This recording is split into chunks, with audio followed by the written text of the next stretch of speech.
Hi, thanks for joining us for the Family Plot, Gardening in the Mid-South. I'm Chris Cooper. Holidays are a great time to decorate the house. Today we're going to make a holiday greenery display. Also, if you take care of your tools, they will last a lifetime. We'll show you what to do to get them ready for winter. That's just ahead on the Family Plot, Gardening in the Mid-South. Production funding for the Family Plot, Gardening in the Mid-South is provided by the WKNO Production Fund, the WKNO Endowment Fund, and by viewers like you. Thank you.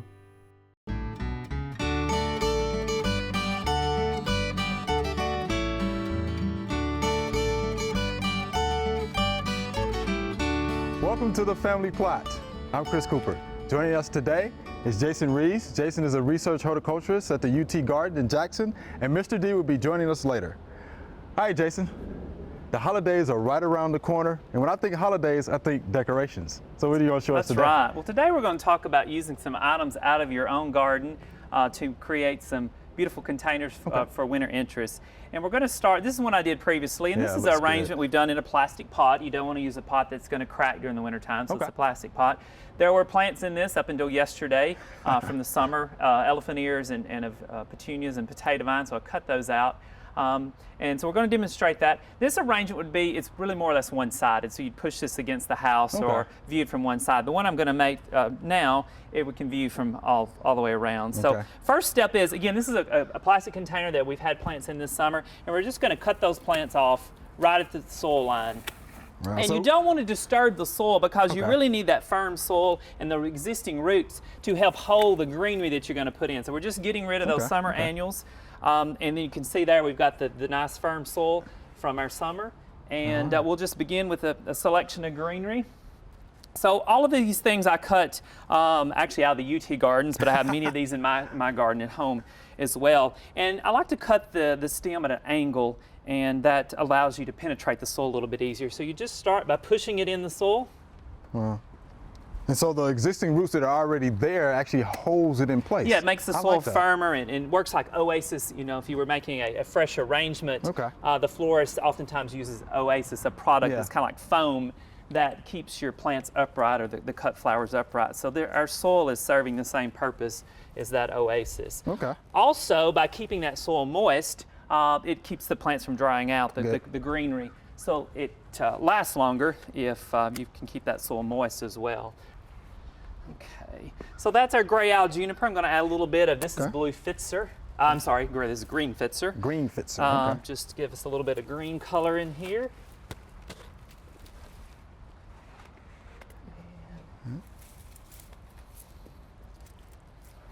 Again, cutting it at an angle makes it a little bit easier to penetrate the soil.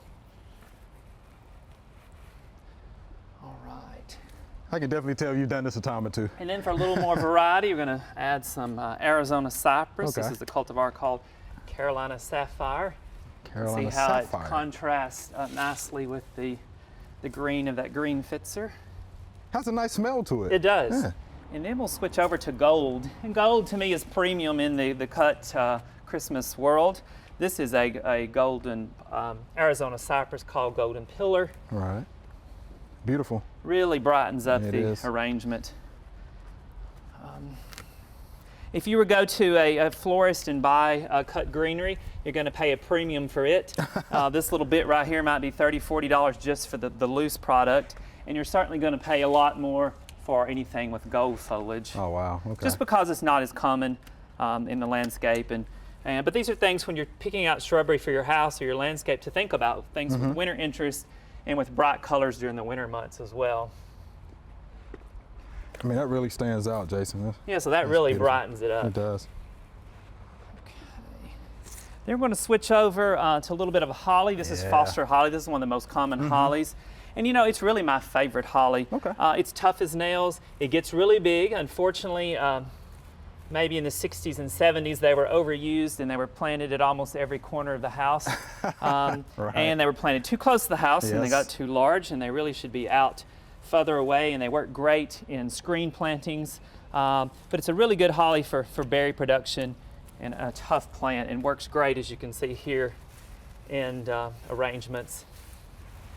And those berries give it a nice pop. Absolutely. I mean, those are real bright. Yeah. Then we're going to take a little bit of magnolia. This is southern magnolia called Little Jim, which is a dwarf magnolia. And that'll add a little bit different texture. Also, I really like the rusty underside to the leaf of Little Jim.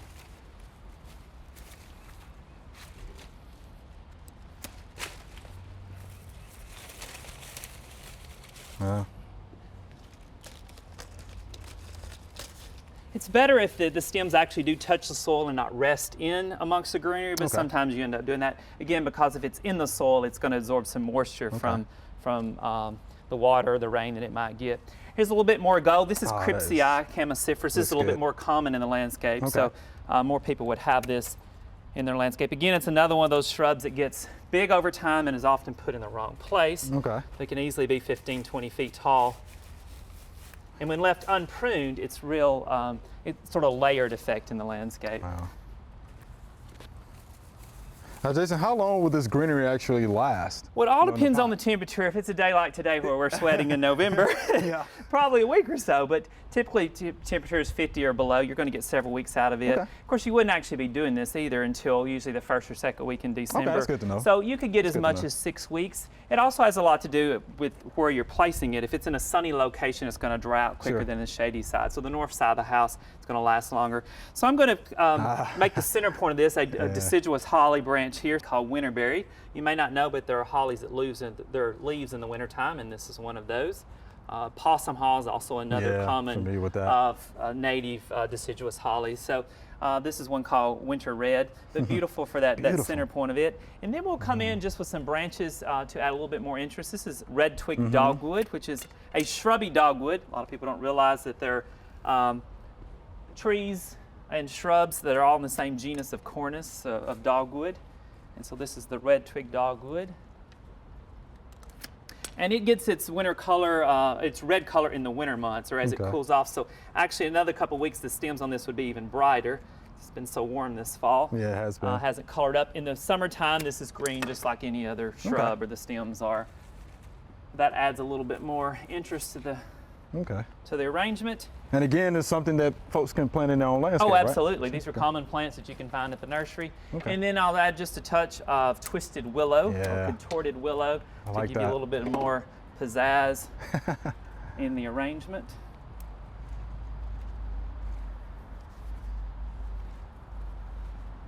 And maybe one more branch.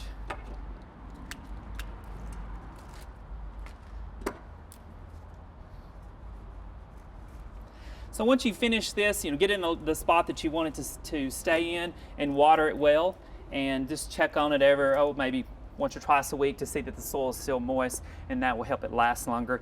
Also, if it's in a location that you don't mind getting wet, just hosing it down with water, especially on a hot day like today, just keeps those branches hydrated and will make it last longer.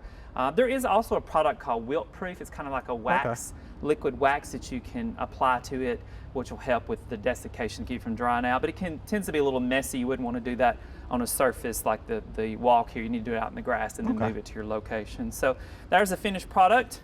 It looks good, and you can keep fiddling and adding more. And of course you can add a bow. I'm not a big bow person. I like nature as it is, but a lot of people would put a big bow on there as well. So.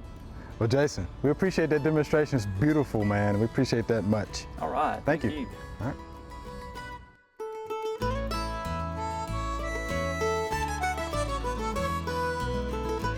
Today we're going to talk about turning your compost pile. We have had the compost pile here for a while. It's been turned once, but it hasn't been turned in a while. The reason why you need to turn it often is because you need to get air into the center of the pile. That way the microbes that are in there have oxygen to be able to break down the organic matter. And as you can see, there's some green in here because we haven't turned it. What we're going to do is we're going to put these over here when we start our new pile. Since we don't have 3 sections, we're not going to turn clear from one to the other. We're going to have one section that's new, and we're going to try to work on this one now. We're going to be using a spade to turn this. And it's starting to get pretty good, nice and broken down.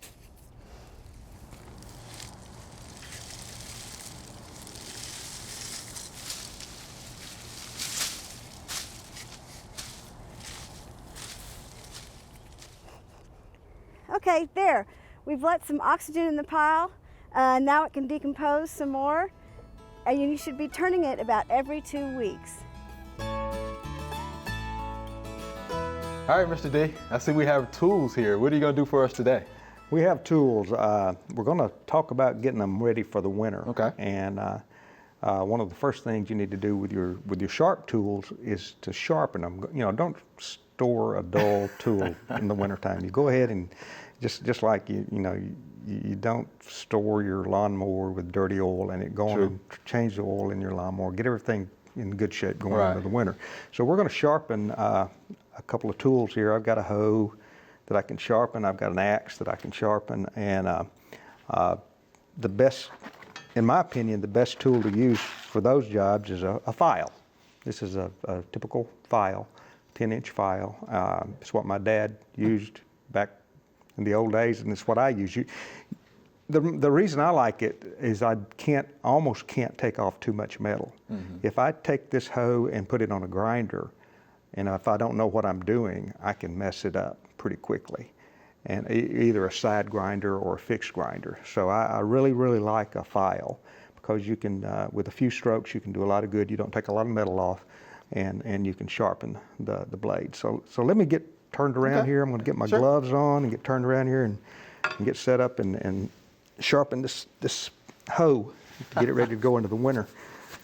And of course, these are tools that you use around the house, These are tools I use around the house in the garden. And every once in a while, I actually take them and use them on my job.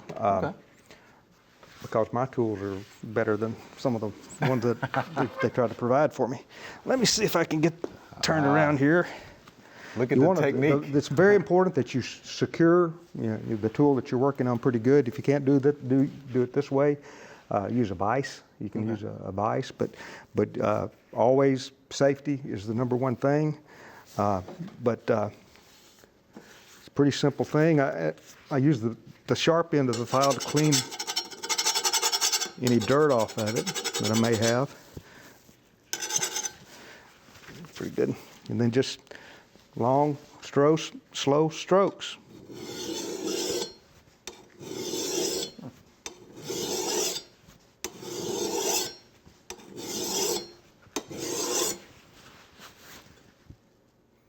Sharp.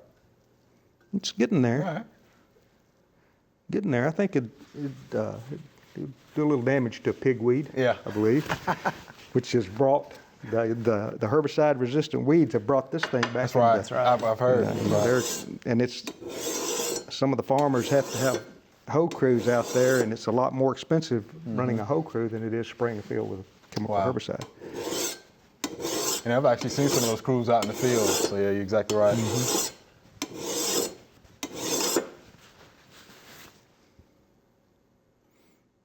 In pretty good shape. All right. I'm going to get a couple of strokes on them.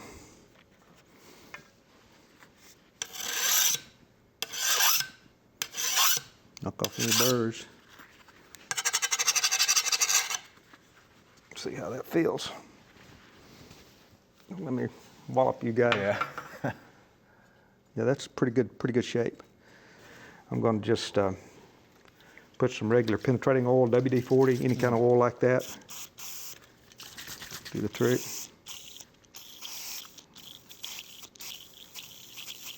Put it on there. Yeah.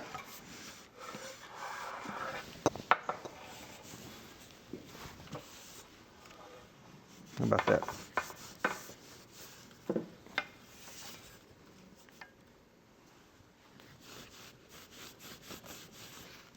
Now, why we need to do that, Mr. D? Keep it from rusting. Okay, rusting. Okay. I'm going to kind of coat all of the oil with it. Let me.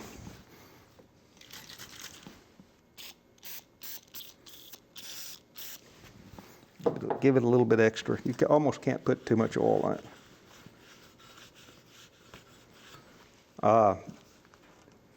My dad used to keep his burnt cylinder oil in a 5-gallon bucket. And the way he stored his tools is he just set these in the burnt cylinder oil. So they'd sit totally immersed in oil anytime they weren't being used.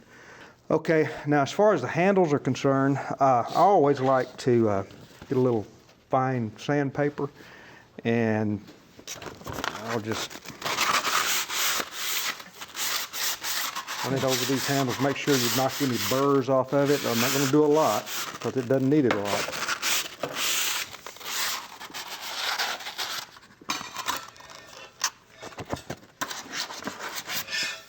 But you noticed some came off. Mm-hmm. Oh yeah. Yeah. I mean, Yeah, we can see that. Feel how that, Oh, yeah, already smooth that slick. is.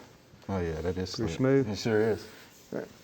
First, I'm going to just take this is the same cloth I'm going to put linseed oil on and rub it down, but I'm going to kind of rub the sawdust off of these handles a little bit, get them kind of clean. All right, linseed oil, boiled linseed oil. I don't know whether they have it in any other form. Every can I've seen has been boiled linseed oil. This is a task that works better if this is kind of warm. So I don't recommend going outside, when it's 40 degrees, 30 or 40 degrees, and doing this on the bed of your pickup truck, because the wood will absorb the linseed oil much better if it's a little bit warm. This can of linseed oil is probably 20 years old. You buy one can of linseed oil, it's going to last you a long time. I mean, this is all I use it for. Do you know what linseed looks like? I don't. I don't either. I don't know what it looks like. Do you, Mr. D? I don't. The crop? Actually, I don't. Yeah, I don't. I've never heard of a lin. A land plant? Yeah. I will check that out. Yeah, we'll share that with you. In the future, we'll Because I'm sitting there thinking, comes from. linseed? I was like, Very good question. Now, folks, whatever it is, I think it these works are good. ready for the winter time. Yeah, that looks good. That's ready for the winter. All right, Mr. D, we appreciate that demonstration. You're most welcome. All right, and we'll hold you to doing that every year, right? This time. Okay, got to. All right, Take thank you care of your much. equipment, and we'll take care of you. That's right. When you clean your garden spot of all the old plant debris and the soil gets fairly clear, well, you go back out there in a little while, a day or two or even a week or two, and you've got thousands of tiny little weed seedlings, like all of these right in here. Thousands and thousands. So the easy way to do the weed control, like to take care of those, is just to rake your rake across the soil lightly, and it pulls those little dudes up when they're really small. This only works when they're really small. And then you can do that periodically through the winter, and what you're doing is you're forcing all these weed seeds to come up and then destroying them, so you're gonna have less weed seed the next spring that's gonna come up in your soil. And to show you the difference this makes, this course was raked, this was not. All right, here's our Q&A session. And Jason, you help us out, okay? Here's our first viewer email. I have a tree limb in the way of my driveway. Is it okay to cut the limb back in the fall? What do you think about that? My answer would be, if it's in the way, I'd cut it off. And if you're okay. going to do lots of heavy pruning and a lot of limbs, it'd be best to wait till late winter, early spring. But if you've got a few limbs that need to be taken off, I'd go for it. Okay, Mr. D? I agree, totally. If it's in the way in the fall, I'd cut it. If it's in the way in the summer, I'd cut it. If it's in the way in the spring, I'd cut it. Any limb that's in the way, when I'm mowing, if I get slapped in the face, I'm going to cut that limb off. And even the commercial guys, I was talking with Lee Wood and Henry Jones the other day, they're pruning their fruit trees now. They know that this is not the right or the best time to prune their fruit trees, but if you've got to do it, and you've got that many acres of fruit trees, I mean, if they wait until March the 15th to start pruning, they won't finish until August. And, so, I mean, you do what you got to do, and the plants have a way of compensating. I agree. And they're pretty tough. Okay. Want to make sure he cuts it back correctly also, though. Yes. Right? Yep. Okay. All right, so here's our next viewer email. Do we have to bring our lemon tree indoors or put it in our small greenhouse every winter? Our lemons are turning yellow like they do about this time every year. Can our lemon tree, which is about 5 feet tall and 4 years old, survive the winter months outside? And this is from Dennis. So, Absolutely Jason. not. It's very much Absolutely not, he says, Mr. D. very much a tropical plant. Yeah. Okay. So when the night temperatures get in the 50s, it's best to get that in. And it doesn't have to be in a greenhouse. It can be in your home. But they are prone to spider mites and whiteflies indoors, so Yes. have to keep that in mind because the low humidity in the wintertime makes them more prone to the insects. But yeah, can't make it outdoors. Okay. How would he need to prepare the plant to bring it indoors? Well, you could put a dormant oil on it to just be sure and read up and follow the directions on the right oil, which would smother out any insects that would be on it as well. Washing it off really good would also help, and just well watered before you bring it in. Okay, and just a little pot. Yes, yeah. I'm assuming it's in a pot, hopefully not in the ground, but. Okay. Wow. Mr. D. My first question is, where do you live, Dennis? That's my first question. If you happen to live in south of Brownsville, Texas, or south of Miami, Florida, you're probably good. But if you're right. Yeah. Lemons are not as cold hardy as a lot of the other citrus. I know satsumas and kumquats are more cold hardy than lemons, and so yeah. I wonder, it's 4 years old. What have you been doing every winter? Yeah, this is true. Yeah. Maybe it's gotten so big they don't want to bring it in. That's right. Oh, that's it. They probably didn't bring it. Yeah. Wow. So if they do bring it inside, where does it need to be placed? Well, sunny window would be Sunny idea window. being Okay. that type of plant. So yes. Okay. All right, Mr. Dennis, there you have it. Good luck. All right, here's our next viewer email. What is this on my sweet potatoes? And look at that. It looks awful too. Yeah. What do you think that is, Mr. D? I think it's probably white grubs. And, we have a lot of white grubs in this area, and that's what it looks like, white grub damage. It could be white fringe beetle, also looks something like that, and then a little bit to a lesser extent the wireworm larvae, or the wireworm, and the what's the other? So when you say white grub, are you like the Japanese? I mean, maybe not Japanese beetle, but it looks like grub like that. May beetle, June beetle larvae. Okay, Yeah, got you. Yeah, very common here, very common. Didn't know that. But Very abundant in the soil, of course. yeah, rootworm and wireworm rootworm. damage looks Okay, I very got you. similar to each Okay. other. The wireworm, I know, leaves a smaller, rounder hole. Right, Those were, and it's usually more shallow. and it's more shallow. More shallow. Those Same are with the pretty deep. rootworm. They're very shallow. Right. But that looks more like white grub damage to me.